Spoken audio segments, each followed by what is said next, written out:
Thank you, Mr. Manzo, for our introduction. And yes, Cotting is a very special place where strengths are grown, identified, nurtured, and all the kids are really able to bring the best they have.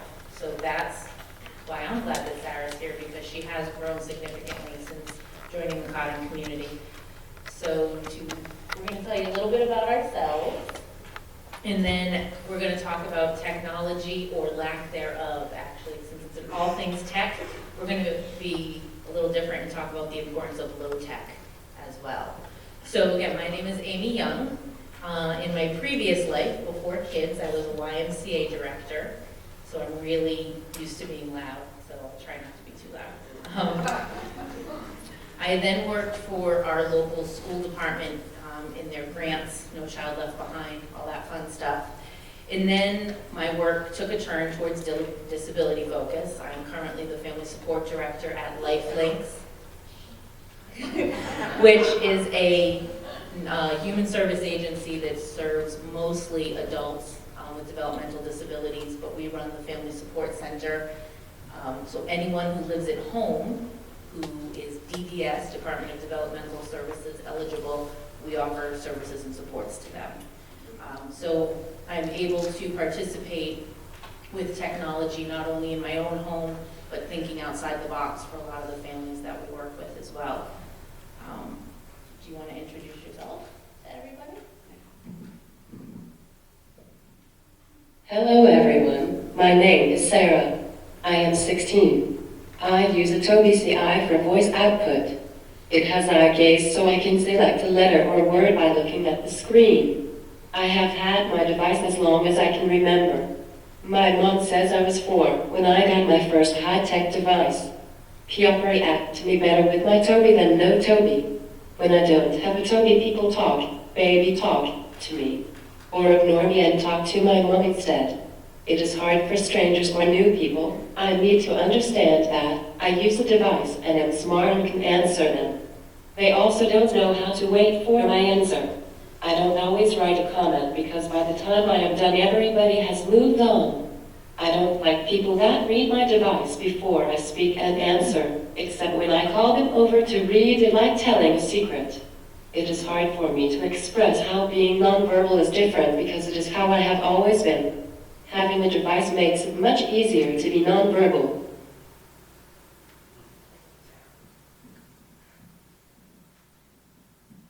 We'll hear more from Sara as well later. I wanted to just talk very briefly, this isn't a big tech speech, when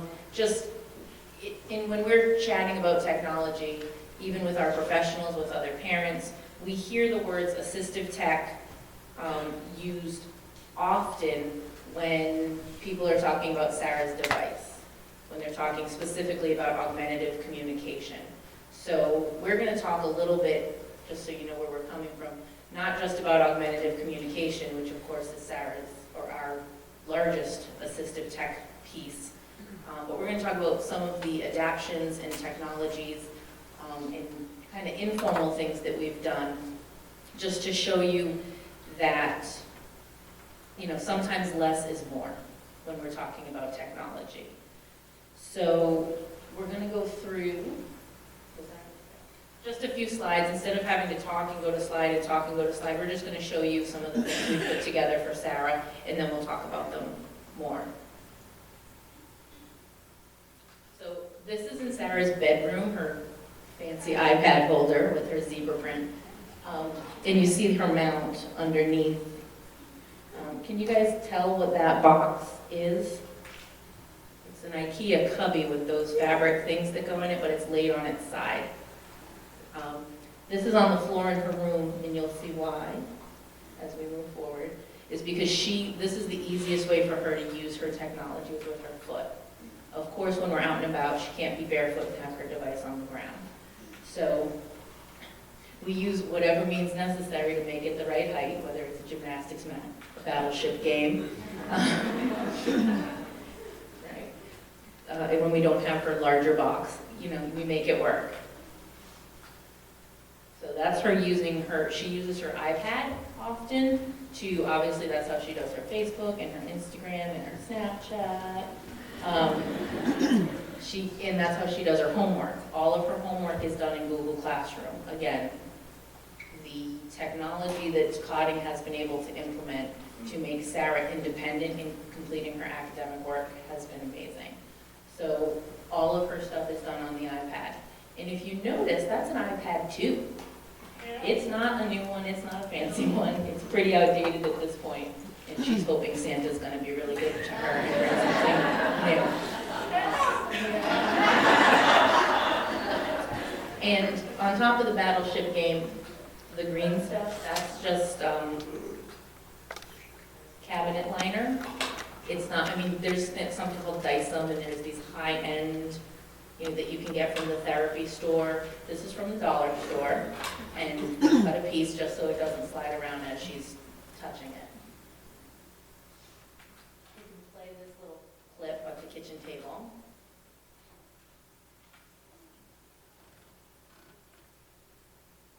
You saw the little black box pop up, that shows where her eyes are, whether they're in range or not. The little black box, so when she kind of gets out of range, it pops up so she knows where she is. So the first thing that popped up was all those squares. Those were people's names. She's sending a text right now. So she picks a name, and it pops up, and then she can type the note and send the text through her device. There's a little cell phone here, but she doesn't. It's never been touched. It just sits in her bag, and that's just a Bluetooth that enables the device to text. And you can see, again, another quick setup at the kitchen table with the pad and the iPad.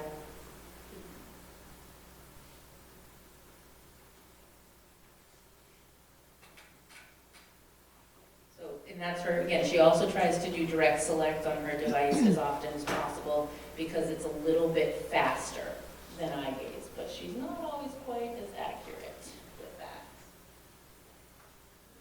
This is the tour of her downstairs suite. But I'll tell you why I did this. So there's your bathroom. Ta-da!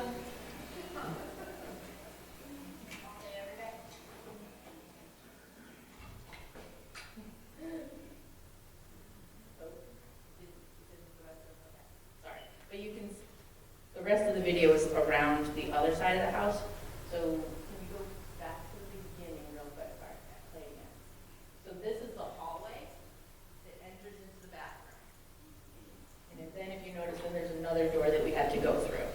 So her bathroom is in the middle of our hallway. You don't realize it's a bathroom until you actually have to close the doors and use it. Most people just keep cutting through and walking through it.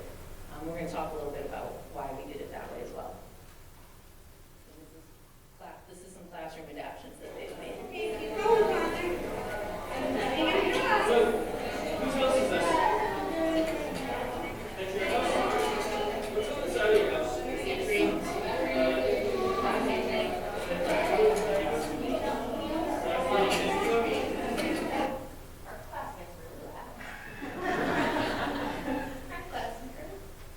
So if you notice, that was her foot adaptation for drawing. We'll talk about that a little bit too. And this is more classroom. My hands and clothes are sticky like gum. What is hands and clothes in compared to?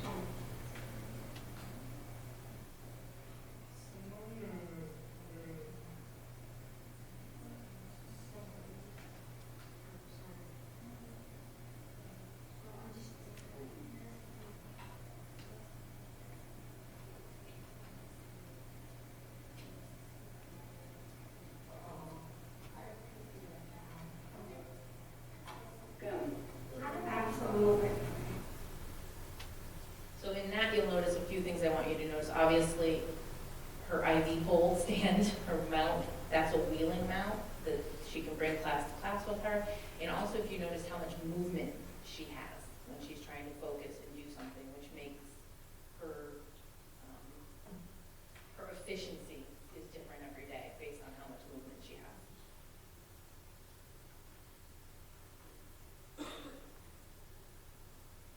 These are just more classroom adjustments.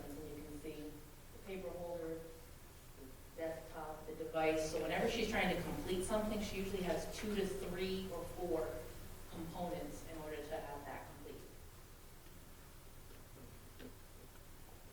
And this is Sarah's favorite pastime. Sarah's a cheerleader. This will be her 4th year on the Cotting cheerleading team. So a few things from those clips that we just wanted to talk about was, again, she has so much movement, and she's been using technology for a really long time, and we've been really fortunate to have a great team. That's something that Dave mentioned as well, the community and the team that we've had around her. When we first started looking into her driving her own wheelchair, we tried head switches. Then she would go to turn right like this and couldn't see where she was going. That we had the people at Children's Hospital, the orthotic department came to the wheelchair department. They built her a back brace that had a stick with a headpiece on it to hold her head in place. They did all this in like a day and a half. Came down, did it. Rusty went down, built it, brought it back up. Will this work? No. Okay, we'll try something else. So we had a really good team willing to try everything. And I know we've been really fortunate because a lot of people don't have that. So you need to create that team around you who's going to do the trial and error over and over and over again. We tried side switches, we tried knee switches, and the final solution, Sarah, can you turn so that, why don't you come around the front? So now you can see how she drives. Is everybody figuring out how she drives? She uses her foot with the little mushroom thing. So about 10 years ago, we were, again, trying all these switches to drive. That she would hit the switch to move forward, hit another switch to move backwards. And we had a wheelchair tech who's been around a long time, Ian Kingscote, for you guys who are in the wheelchair world probably know Ian.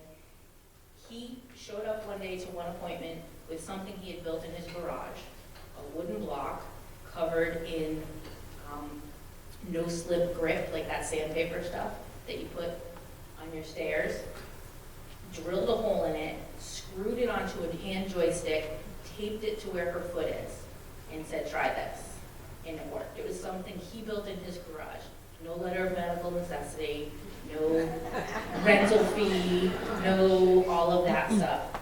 Then when we took a picture and said, yes, this works, we were able to get something that never would have been approved.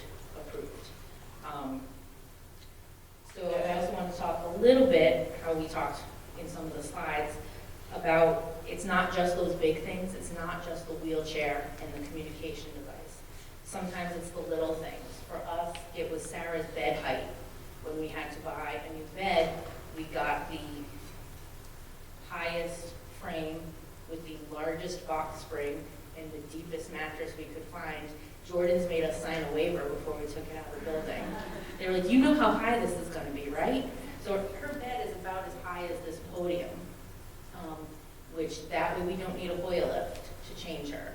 We can do everything at that height. We didn't have to build a custom table for changing or those kinds of things. So sometimes it's just putting regular items together to make sure that you're meeting the needs you have. Some of our favorite items are the silicone straws, because Sarah bites when she sucks. She can't, she has a lot of oral motor issues. So we would try regular straws, and everyone said she can't use a straw, she can't use a straw, she can't use a straw. We came to Cotting, and I have to give a shout out to her previous OT, Mr. Richmond, who said, he was a favorite, he's not here anymore, who said, oh, you want to try to use a straw? Okay, we're going to try it. And worked with her, and now that's how she gets most of her liquid intake, is with a straw. And he found some tubing that works. Now they make them actual silicone straws, but before it was fish tank tubing from the filter that we cut into pieces. Things like that. It's not always what you find in the catalog or what's on the medical list. And the swim ring is our favorite, one of our favorites. Sarah loves the water. It's one of her favorite places to be. And we actually built her a pool, a therapeutic pool inside the house, is how much she likes water. And we've seen those vests with the head thing, so people are like, yeah. It's like a huge, life preserver, but it's got this big head pillow, so their heads don't go in. We've also seen, it's called the Pool Buddy, but it's about this round. And you put them in the middle of it so they don't tip over, and it's just all of these huge contraptions that were all easily over $1,000 each. Then we went to camp once and saw a 22-year-old girl in a Mickey Mouse tube. Like those, toddler circle tube, sit in the middle, and it was probably one of the greatest moments. I think I was like crying on the side of the pool, like, oh my God, for $1.50, I could have done this after trying all these crazy apparatus and all this stuff. So, obviously you learn from other families as well as you're going through the process. But that was a big light bulb moment for me, and I think that's where it all started, of us looking for alternatives instead of always looking for the equipment. A $1.50 pool ring, which she still uses today, is easier and more effective than, all these contraptions that have been put together.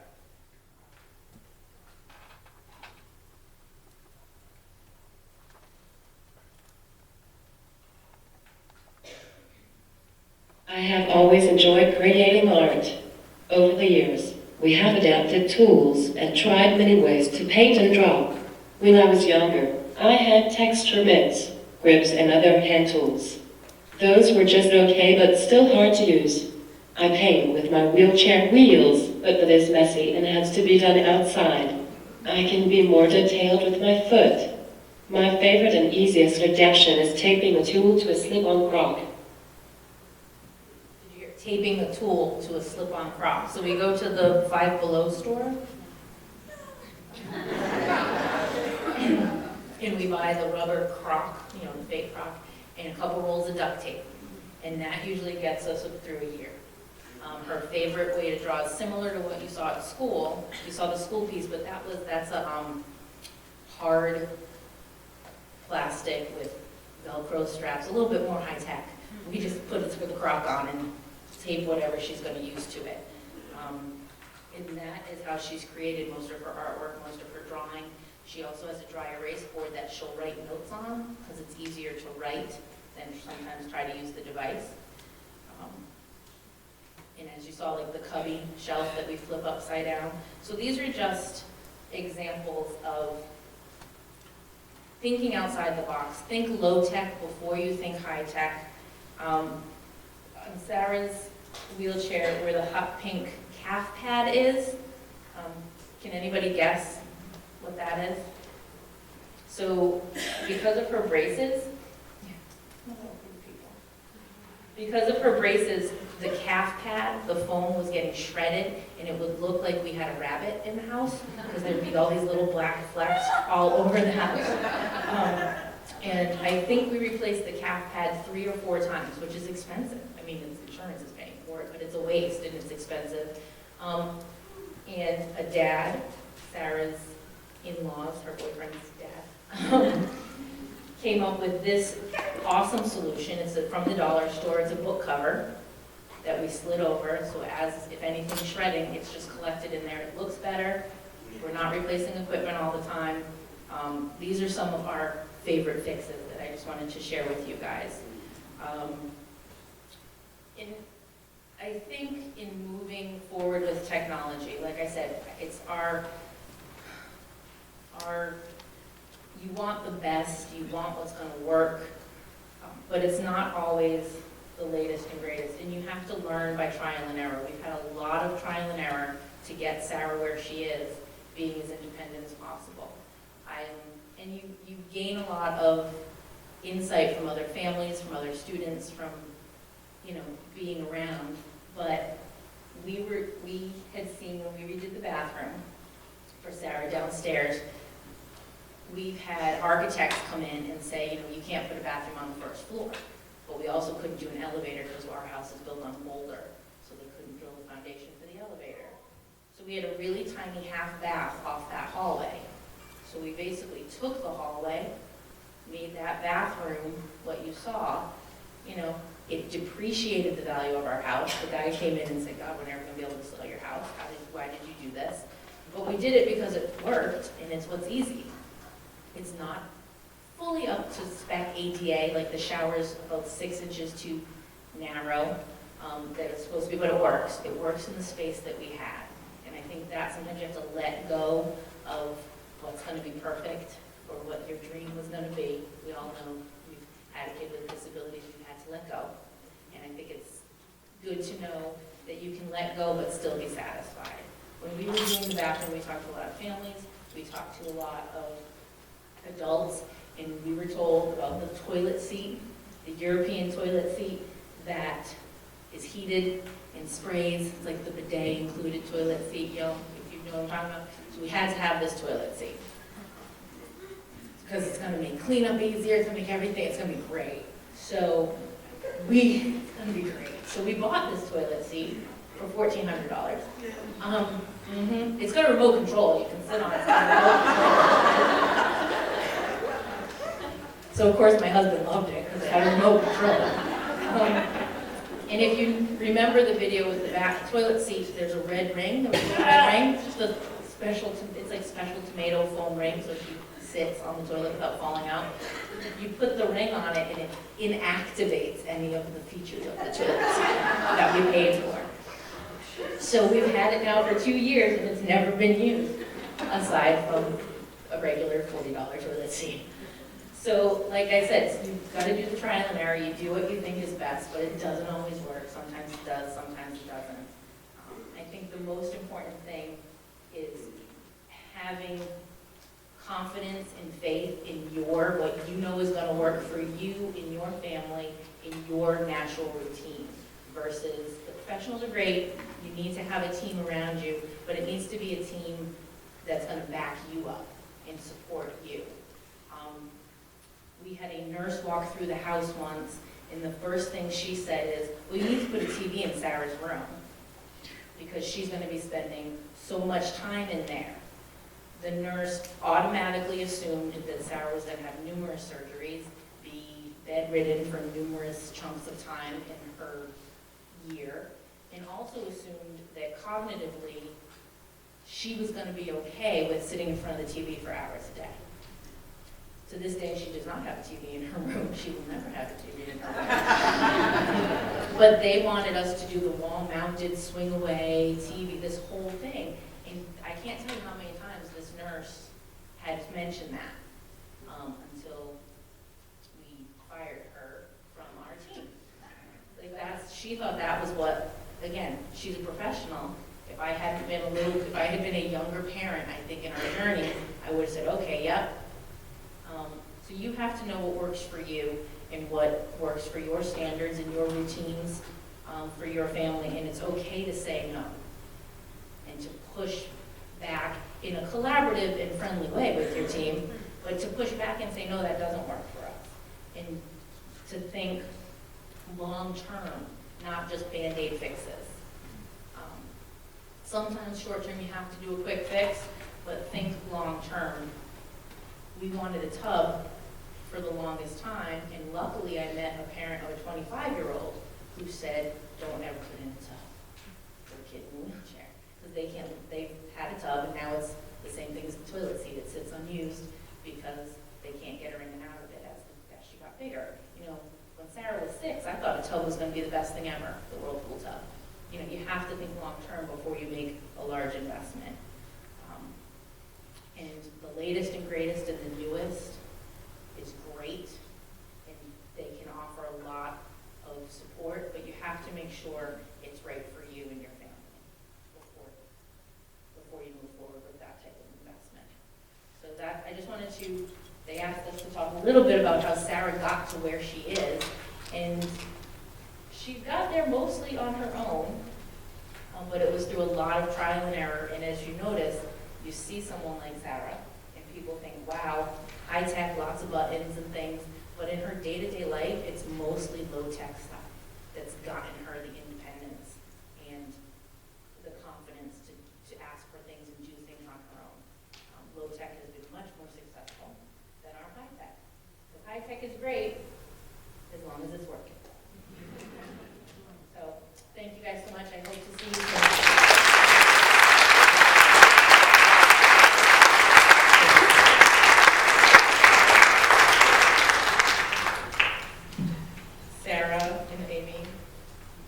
one last time, thank you so much for sharing all that you've shared this morning, from high-tech to low-tech options.